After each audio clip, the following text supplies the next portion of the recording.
આપણી સાથે વરિષ્ઠ પત્રકાર જગદીશભાઈ મહેતા જોડાયા છે. સર, નીલમ વાત કરું છું, મહામંથન મંતવ્ય ન્યૂઝથી. નમસ્કાર બેન. સર, આવતીકાલે દેશભરમાં જગતના નાથ એવા ભગવાન જગન્નાથજીની નગરચર્યા નીકળશે, જેમાં ઓડિશાના પુરીનું તો વિશેષ મહત્વ છે જ, આપણે જાણીએ છીએ, પણ આપણા અમદાવાદમાં પણ આ અષાઢી બીજે 149મી રથયાત્રા નીકળશે અને ઠેર ઠેર ભગવાન જગન્નાથજી છે તે બહેન સુભદ્રા અને ભાઈ બલરામ સાથે નગરચર્યાએ નીકળશે. ત્યારે સર, આજે આપની પાસેથી આ રથયાત્રાની વિશેષતા સમજવી છે. આપણે ધાર્મિક મહત્વ તો છે જ આ રથયાત્રાનું, પરંતુ તે સિવાય પણ શા માટે આ રથયાત્રા છે એ વિશેષ સ્થાન ધરાવે છે, આપની પાસેથી સમજવું છે સર. જી બેન, પેલા તો જે લોકો એમ સમજતા હોય કે રથ અષાઢી બીજે કેવળ 3 રથમાં ભગવાનની મૂર્તિ જે તે શહેરમાં ફરે છે અને આપણે દર્શન કરીએ છીએ, એક ઉત્સવ પૂર્ણ થાય છે, તો એવું નથી. આને સમજો તો બહુ ગહન અને પ્રાકૃતિક ને સર્વકાલીન એવો આ વિષય પણ છે અને પ્રસંગે છે. આનું ઐતિહાસિક મૂલ્ય છે એ બરાબર છે, બરાબર. પ્રાચીન મૂલ્ય પણ છે, ઐતિહાસિક મૂલ્ય પણ છે, પણ એના જે વર્તમાન સમયમાં જેની આપણે બિલકુલ જરૂરિયાત છે એવા સાયન્ટિફિક અભિગમ વાળી આ યાત્રા છે એ પણ સમજવું જોઈએ. પણ પેલા આપણે એના પ્રાચીન કાળ તરફ જઈએ. બરાબર. જુઓ, આપણા દેશમાં અમદાવાદ, જગન્નાથપુરી, રાજકોટ, પોરબંદર, ભાવનગર, જુનાગઢ, જામનગર સહિત સેંકડો રથયાત્રાઓ નીકળે છે. જી જી જી સર. રાઈટ. રાજકોટમાં કાલાવડ રોડ ઇસ્કોન મંદિર થી શરૂ કરીને 26 કિલોમીટર લાંબી શોભાયાત્રા નીકળે છે. હા સર. કૈલાસધામ આશ્રમ વાળા નાના મહુવા રોડ વાળા કાઢે છે, રામકૃષ્ણ આશ્રમ વાળા કાઢે, સ્વામિનારાયણ ગુરુકુલ વાળા કાઢે, ઇસ્કોન વાળા કાઢે, ઇસ્કોન વાળા કાઢે, બધા મવડીના ને બધાના લોકો કાઢે છે. ઠીક છે, દેશભરમાં છે. ભાવનગર, અમદાવાદ અને જગન્નાથપુરી આ 3 ની ચર્ચા વિશેષ થાય. પણ આપની જાણ ખાતર બેન, આ રથયાત્રા કેવળ 3 રથમાં ભગવાનને બેસાડીને કેવળ એક પરિક્રમા કરવા પૂરતી મર્યાદિત નથી. નહીતર એનો ઉદ્ભવ સ્થાન ભલે ધાર્મિક હોય, જેમ કે સ્કંદ પુરાણમાં પણ એનો ઉલ્લેખ છે.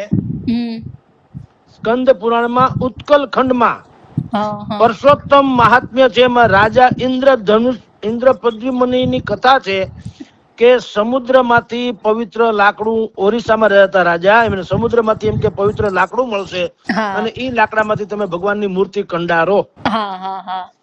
બ્રહ્મ પુરાણમાં પણ સાક્ષાત શ્રી હરિ વિષ્ણુનું સગુણ સ્વરૂપ આને માનવામાં આવ્યું છે કે કળિયુગમાં મનુષ્યોના ઉદ્ધાર માટે શ્રી હરિ જે છે એ પ્રભુ જગન્નાથજીના સ્વરૂપે આવશે.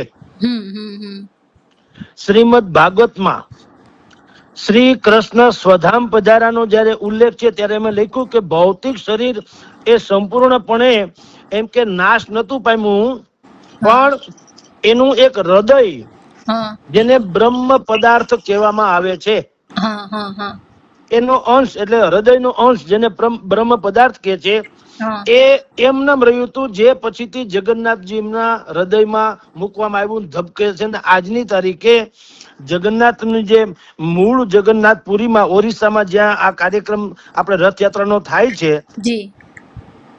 ત્યાં અષાઢી બીજે દર 8, 12 અને 19 વર્ષે અષાઢી બીજે મૂર્તિ બદલાય અને એમાં બ્રહ્મ પદાર્થ, મેં જે વાત કરી ને ભગવાનનું હૃદય, એ હૃદય પણ બદલવામાં આવે. પૂજારી પોતે હૃદય બદલવાની એક વિધિ કરે છે અને આપની જાણ કરતા ત્યારે આખા જગન્નાથપુરીમાં વીજળી કટ કરી દેવામાં આવે છે, લાઈટ અંધાર પટ.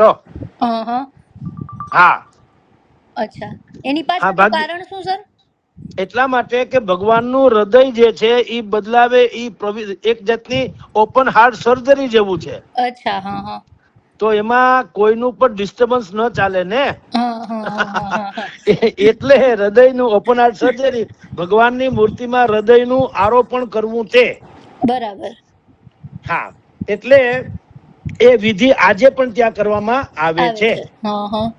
મૂળ વાત હું એ જ કઉ છું કે જે લોકોને એમ લાગે છે કે કેવળ ઉત્સવ છે, કેવળ ઉત્સવ નથી. એની પાછળ આધ્યાત્મિક, સાયન્ટિફિક એટલે કે વૈજ્ઞાનિક અને પર્યાવરણીય એવો પણ અનેક પ્રકારનો સંદેશો છે. ઋગ્વેદમાં પણ 10મા મંડળના આરણ્ય કાંડમાં એનો ઉલ્લેખ છે. અદો યદારુ પલવતે સિંધોહ પારે અપુરુષમ. એટલે શું ખબર છે કે એક એવું લાકડું, દેવી લાકડું, જે કોઈ માણસે ઘડ્યું નથી, બનાવ્યું નથી. અચ્છા. સમુદ્ર કિનારેથી તમને એમને મળશે, જે રાજાને મળેલું છે, ઓરિસ્સાના રાજા ઇન્દ્રધમ્યુને. એવું એમ કે તમને લાકડું મળે, એમાંથી તરતું લાકડું મળે, એમાંથી આ રથ બનાવો ને એમાં ભગવાનનો વાસ છે. બરાબર. અને વાલ્મીકી રામાયણના ઉત્તરકાંડમાં લવકુશ, ભગવાન શ્રી પ્રભુ શ્રી રામના સુપુત્રો લવ અને કુશ, એ પણ વિભીષણને કહે છે કે તમારે ભગવાન જગન્નાથની આરાધના કરવી જોઈએ. બરાબર. અને મહાભારતના વન પર્વ જે છે એમાં યુધિષ્ઠિરની તીર્થયાત્રા દરમિયાન પરસોત્તમ ક્ષેત્ર એટલે કે પુરી, જગન્નાથપુરીને જે તે સમયે પરસોત્તમ ક્ષેત્ર કહેવામાં આવતું હતું, એનો ઉલ્લેખ છે. એટલે સ્કંદ પુરાણ, બ્રહ્મ પુરાણ, શ્રીમદ ભાગવત, ઋગ્વેદ, વાલ્મીકી રામાયણ અને મહાભારત, આ બધામાં જગન્નાથજીનો ઉલ્લેખ છે. આવું એનું પ્રાચીન વાત મેં આપને કરી. હવે હું આપને એનું વિજ્ઞાન તરફ લઈ જાઉં. આજકાલ એવું થઈ ગયું છે ને, દરેક ઘટનાને વિજ્ઞાની ત્રાજવે તોડવાની ફેશન થઈ છે. કે બાકી બધું અંધશ્રદ્ધા, વિજ્ઞાન સાયન્ટિફિક માને તો જ માનવું કે આ શ્રદ્ધાળુ. પણ જગન્નાથજીના કેસમાં વિજ્ઞાન પણ ફીફા ખાંડે છે. આધુનિક વિજ્ઞાન જેને કહેવામાં આવે, એન્જિનિયર્સ જે લોકો પોતાની જાતને માને અથવા તો વિજ્ઞાની માને, ઈ પણ ત્યાં માથું ખંજવાળતા રહી જાય. એવા ચમત્કારો જગન્નાથપુરીમાં આજે પણ થાય છે. ફિઝિક્સના નિયમ એટલે ભૌતિક શાસ્ત્રના નિયમો અહીંયા લાગુ નથી પડતા. જુઓ, તમને કહું, જગન્નાથપુરીમાં પવનની દિશાની વિરુદ્ધમાં ધ્વજ લહેરાય છે. લાલ ધ્વજ છે જે પવનની દિશાની વિરુદ્ધમાં. બોલો. પછી એ મંદિરનું બાંધકામ એવું છે, કલિંગ શૈલી નામની એક પદ્ધતિ છે, જેના ઈ શૈલી પ્રમાણે બાંધકામ છે. કલિંગ શૈલી 12મી સદીમાં બંધાણું છે અને 13મી સદીમાં પૂરું થયું. એ શૈલી એટલે કે કોતરણી કે બાંધકામ કે નિર્માણ જે કયો તે એવા પ્રકારનું છે કે એ મંદિરનું જે મુખ્ય ગર્ભદ્વાર છે, તળિયા સુધી, એનો ક્યાંય પડછાયો નથી પડતો. બોલો, પડછાયો જ નથી પડતો.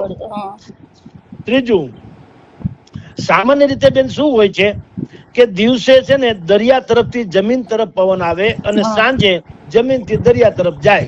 આ એક નેચરલ નિયમ છે, વૈજ્ઞાનિક આધારિત. બરાબર. જગન્નાથપુરીમાં ઈથી ઉલટું છે. દિવસે જમીનથી દરિયા તરફ જાય, સાંજે દરિયાથી જમીન તરફ પવન આવે. બોલો. પછી ત્યાં એક સિંહ દ્વાર છે. સિંહ દ્વાર એટલે મંદિરનો એક દરવાજો, આપણી ભાષામાં લ્યો ને. એની બહાર તમે ડગલું મૂકો એટલે તમને દરિયાના મોજાના ભીષણ અવાજ આવે, પણ ઈનો ઈ ડગલું તમે ખાલી અંદર મૂકો એટલે સાયલેન્ટ ઝોન. બોલો. સેન્ટ્રલી એસી માં જેમ બહારથી અવાજ નથી આવતો, વોઇસ પોલ્યુશન નથી થતું, એવું ત્યાં એમને ખુલ્લા દ્વારમાં છે. હવે એનું તમે શું કરી લ્યો? દરિયાના મોજાનો અવાજ તમે મકાનની એટલે સિંહ દ્વાર છે એની અંદર પગ મૂકો તો ખામોશ, શાંતિ. બહાર મૂકો તો દરિયાના મોજાનો અવાજ આવે. હજી 2-3 બીજી લોકવાયકાઓ જે છે ઈ કહું.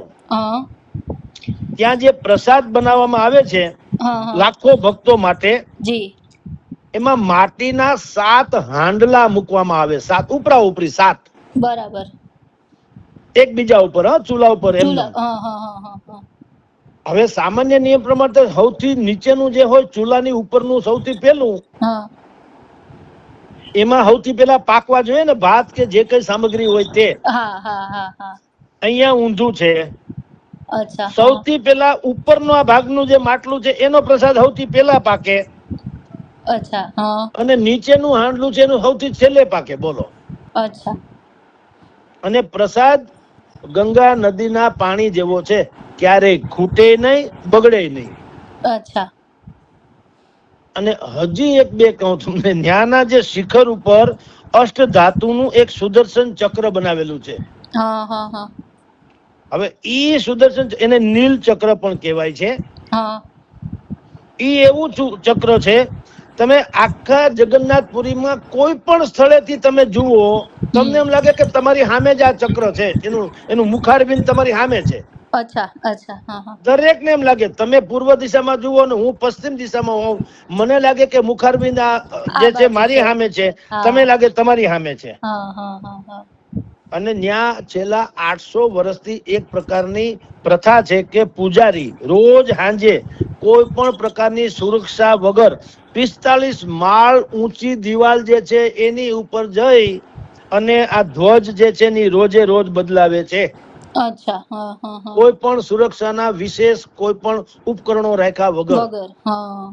એટલું જ નહીં, એક પણ દિવસ જો આ પ્રથામાં ચૂકી જવામાં આવે તો 18 વર્ષ મંદિર બંધ રાખવું પડે. એટલે એની બિલકુલ કાળજી લેવામાં આવે કે ચૂકાય નહીં. હવે આ બધા મેં તમને જગન્નાથપુરીના, પેલા મેં તમને ધાર્મિક વાત કરી, અત્યારે વૈજ્ઞાનિક વાત કરી, જેમાં કોઈ પણ વૈજ્ઞાનિકો જે છે એ માથું ખંજવાળે છે, કોઈને કઈ ટપો પડતો નથી. રાઈટ. હવે આવી જ રથયાત્રા અમદાવાદમાં ને જે નીકળે છે એ જુદી છે. એમાં અમદાવાદમાં પણ નીકળે તો છે. 1878 હનુમંત પ્રસાદ નામના સાધુ સંતે આ શરૂ કરેલી છે. પણ અમદાવાદની રથયાત્રા જે છે એ અનેક વખત જે છે ને એ થોડું કોમી રમખાણને કારણે પણ વધારે ચર્ચિત છે. બરાબર. 1946 1946માં પણ ત્યાં કોમી રમખાણ થયા હતા. અને એક વસંતરાવ અને બીજા રજબ અલી લાખાણી, આ લોકો ત્યાં કોમી એકતા સ્થાપવા માટે થઈને પ્રયાસ કરતા હતા. એકતા, તોફાન નહીં, કોમી એકતા માટે. અને શહીદ થઈ ગયેલા 1946. ઓકે. 1969 એમાં જગન્નાથ મંદિરની નજીકના છેલ્લા દિવસે ઉર્સનો છેલ્લો દિવસ હોય ને, તો જગન્નાથજીની ગાયો જે છે એ રસ્તા ઉપર હાલતી હતી અને એમાં હિન્દુ મુસ્લિમ જેવો ડખો થયો, કોઈએ ઉશ્કેર્યા કે રામ જાણે, સેંકડો લોકો મરાઈ ગયા હતા.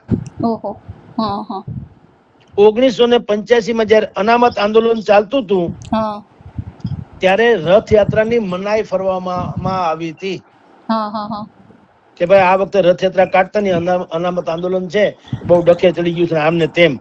શૂટેડ સાઇટના આદેશો હતા, લશ્કરી કર્ફ્યુ હતા, છતાંય રથયાત્રા નીકળી હતી.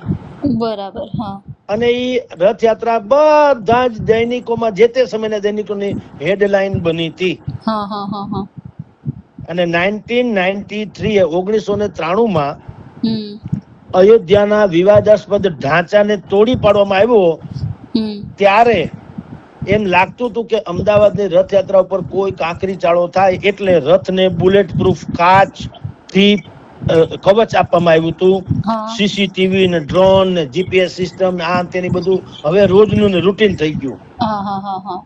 પણ આ બધી વાતો જે લોકો નવી પેઢી જાણે છે ને એ પણ જાણવું જોઈએ કે આ જ અમદાવાદની રથયાત્રા છે એ કોમી રમખાણો માટે જેમ થોડીક ચર્ચિત છે, એમ કોમી એકતા માટે તો સર્વકાલીન છે.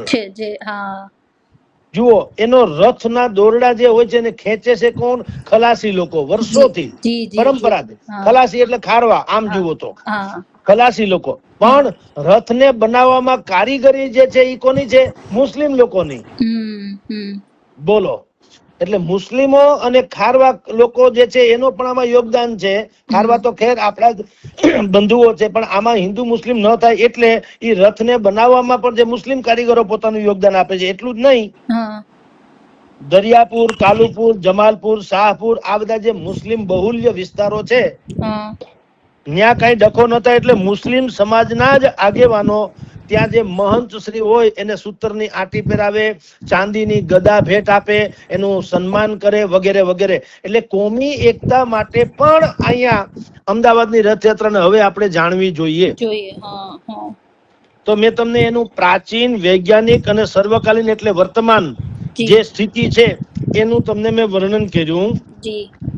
પણ હજી મને એમ લાગે છે કે નવી પેઢીને એટલું સમજવું જોઈએ કે આ જે રથયાત્રા છે એ કેવળ ને કેવળ કોઈ એક આમ શોભાયાત્રા કે આનંદ ઉત્સવ પૂરતું નથી. સમજો તો આ રથયાત્રા બહુ ગહન વિષય આપણને સમજાવી જાય છે.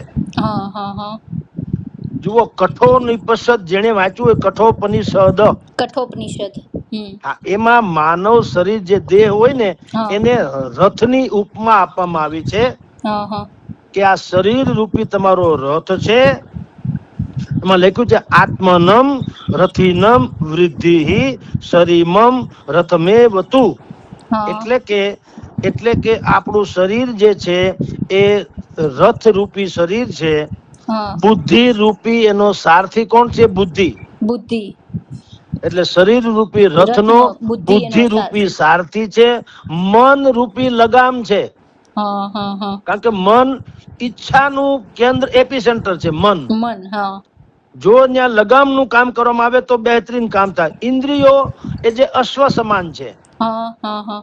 તમને તરસ લાગવી, ભૂખ લાગવી, કંઈક પણ મેળવવાની ઈચ્છા કરી, કોઈ ભોગ ભોગવી લેવાની ઈચ્છા થવી, એને અશ્વ એટલે ઘોડા. એ આપણી ઇન્દ્રિયોને ઘોડાનું, આખા શરીરનું જે છે શરીર રૂપી રથ, બુદ્ધિ રૂપી સારથી, મન રૂપી લગામ, ઇન્દ્રિય રૂપી ઘોડા, આવો આપણો શરીર છે. પણ કઠોપનિષદમાં કહે છે કે જો આમ છતાં શરીર રૂપી રથમાં જો તમે હૃદયમાં ભગવાનને બેસાડો તો તમારું સર્વ કલ્યાણ થાય. હા હા. એટલે આ જે રથમાં ભગવાન બેસાડીને આપણને આપણા શહેરમાં દિનચર્યા કરવા નીકળે છે ને, એ પ્રત્યેક વ્યક્તિને, જે ધારો કે તમે ને હું દર્શન કરવા જઈ શકીએ કારણ કે આપણે ખડે ધડે છીએ આપણી ભાષામાં, હા હા. પણ કેટલાક વૃદ્ધ હોય, બાળક હોય, બીમાર હોય, વિકલાંગ હોય, દિવ્યાંગ હોય, એનું શું? તો આપણે સરકારે, જેમ નરેન્દ્ર મોદીએ કીધું ને, સરકાર તમારે દ્વાર, એક નવો કન્સેપ્ટ લઈ આવેલા. હા હા. સરકાર તમારે દ્વાર એટલે ઘેર ગામે ગામ તમને ખબર હોય તો દરબાર ભરાય એવું. હા હા હા. એમ સરકાર તમારે દ્વાર તો સમજ્યા, આ ભગવાન તમારે દ્વાર એમ. અચ્છા. હા હા હા. સ્વયં સુભદ્રાજી, બલરામજી અને ભાઈ ભગવાન જે છે શું કે જગન્નાથજી, આ હા ત્રણેય દિનચર્યા નીકળે એટલે ઈ જોવા જાય છે કે હાલો ભાઈ, તમે જે લોકો મારા દર્શન કરવા મંદિરે નથી આવી શકતા, ચાલો હા. હું સામે ચાલીને તમને તમારે દર્શન આપું. આપું. હા હા. બોલો. હમ.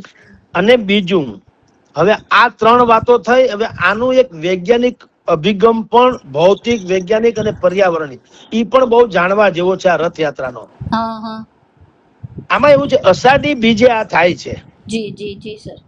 તમે જો કચ્છી લોકો, કચ્છી માળું છે ને, અષાઢી બીજ ને નવું વર્ષ ઉજવે. ગણે. જી. બરાબર. જી સર. એટલે તો નવા વર્ષનું ચક્ર ત્યારથી શરૂ થાય ને આપણે વાવણીનો સમય હોય સૌરાષ્ટ્રભરમાં ને દેશભરમાં હા હા. મોટા ભાગે. જી જી. તો ભગવાન જગન્નાથ, સુભદ્રાજી ને બલભદ્ર એટલે કૃષ્ણ ભગવાનના ભાઈ બલરામ, હા હા. એ હળધારી છે. હા. એને ખભે હળ છે, એનું શસ્ત્ર. જી જી. ટૂંકમાં ઈ કિસાનોના પ્રતિનિધિ છે. એટલે હા. વાવણી ટાઈમે કિસાનો જયારે ખેતરમાં હોય એટલે એને ખબર છે કે મોટા ભાગના, ત્યારે તો કૃષિ પ્રધાન દેશ હતો આપણો, હા. તો જયારે વાવણીનો સમય હોય ત્યારે સ્વાભાવિક જ ભક્તો એટલે કે કિસાનો મોટા ભાગના છે એ દર્શન કરવા મંદિરે કદાચ ન આવી શકે તો હા. ભગવાન કે હાલો અમે સ્વયં તમારા ખેતરે ખેતરે તમારા વિસ્તારમાં આવીએ એમ. હા હા. પછી વૈજ્ઞાનિક અભિગમ શું છે? હા. અત્યારે ચોમાસું બેસી ગયું છે, આપણે ઉનાળા, ગ્રીષ્મ ઋતુ એટલે ઉનાળા પછી ચોમાસું આવે ને, હા હા. તો આ અષાઢી બીજનો સમયગાળો એવો છે જે ગ્રીષ્મ ઋતુ અને ચોમાસું એ બેનો સંધિકાળ, હા. ત્યાં કનેક્શન છે એમ. હા હા હા. ઉનાળો ઉતરે, ચોમાસું શરૂ થાય. હા હા. આ ઇમિડિયેટલી થાય એટલે એનું વાતાવરણમાં પલટો આવે. હા. જેમ આજે આપણે વાત કરીએ ત્યારે રાજકોટના અમદાવાદમાં પલટો, રાજકોટના અમદાવાદમાં પલટો આવ્યો. અત્યારે જો વાદળછાયું વાતાવરણ છે, વાતાવરણ છે. સવારે થોડાક ઝાપટું એકાદું પડી ગયું. જી જી. તો ગ્રીષ્મ ઋતુમાંથી તમે વર્ષા ઋતુમાં પ્રવેશો, હા. વાતાવરણમાં પલટો થાય એટલે શું થાય છે? રોગચાળાની સંભાવના વધી જાય. બરાબર. અને અપચો ખાસ કરીને, કારણ કે આ વાતાવરણ ઠંડુ થઈ જાય ને, ઠંડુ થઈ જાય ને એટલે પાચન પ્રક્રિયા આપણી નબળી પડે. હા. એટલે આ સમયે તમે જુઓ હર્બલ કાઢા ને આયુર્વેદિક સામગ્રી ખાવાનું ડોક્ટર પણ આપણને કહે. હવે ડોક્ટર તો આજકાલ કે છે, પણ આપણે અહીંયા રથયાત્રામાં તમે જુઓ પલાળેલા ને ફણગાવેલા જે છે મગ ને એ આપવામાં આવે છે ને. તમે જુઓ ઈ શું કામ? નહીતર ઈ પ્રસાદમાં મોહનથાળ ને મેસૂબ ને પેડા ને એવું ન હોય. બિલકુલ. પણ તમે જો બુદ્ધિપૂર્વક, હા આ સાયન્ટિફિક છે કે જ્યારે તમે ચોમાસાની ઋતુમાં પ્રવેશો ઉનાળામાંથી, તમારા શરીરના એટમોસ્ફિયરમાં પણ થોડોક ફેરફાર થાય અને પાચન ક્ષમતા તમારી ઘટે, તો તમને પચવામાં હળવા એવા મગ પછી પલાળેલા હોય કે ફણગાવેલા હોય ઈ મગ એવું તમને આપવામાં આવે. અને બીજું, તમે જયારે આ બધું જો ઉનાળો હમણાં જ પૂરો થયો હોય, ઉનાળામાં તો બધા ઝાપટી કેરી તો ઝાપટી જ હોય, ખાધી નહીં ઝાપટી હોય. હવે જે લોકો ડાયાબિટીસ હવે લગભગ રોજિંદી દરેક ને માટે ડાયાબિટીસ લગભગ થવાની ઓકે જ હોય છે, મોટા ભાગના ડાયાબિટીસ હોય એવું લાગે. તો ડાયાબિટીસ મટાડવા પછી તોય છતાં તમે કેરી તો ખાવા મૂકી નથી, તો કરવું શું? તમે ડોક્ટર ને પૂછો તો તમને એન્ટીબાયોટિક જે કઈ દવા આપતા હોય છે ડાયાબિટીસ ને લગતી, પણ એનું નેચરલ ફોર્મ શું છે? જાંબુડા, રાવણા. ડોક્ટર ને તમે પૂછો કે રાવણા છે ને ડાયાબિટીસ માટે અક્ષર ઇલાજ કહેવાય. તો તમે જુઓ અહીંયા તમે વિચારો કે જાંબુ પણ આપવામાં પ્રસાદ તરીકે, મગ ને એ તો છે પણ પાછા જાંબુ.